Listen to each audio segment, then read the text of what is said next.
Hi, I'm Amber from WTI, and if you're looking for a new swimsuit, this one should be on your list.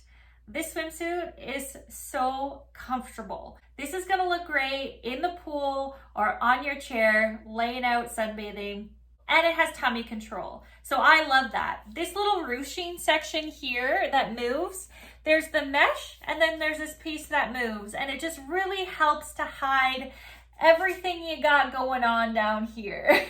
It helps me feel confident. It helps me feel slimmer.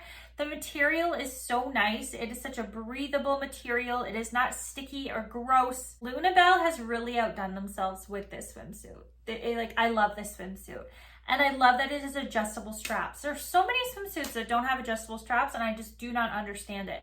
Of course, I got a little bit more going on up here with the girls, so I need support, and I feel very supported in this. When it comes to finding a bathing suit, especially if you're in the extra large category like me, then it's really hard to find anything that fits you. I love the coverage that this gives me. It fits me seamlessly.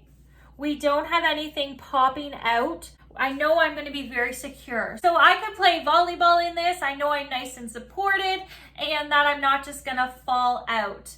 And that is very important, especially when you're swimming too, that you're not just going to fall out, especially if you go and like do a deep dive or something. It's the worst when your top just rides up and then you no longer have a bathing suit. So if you're looking for a new bathing suit that's super comfy and cute, I really like this one. And that is my point of view.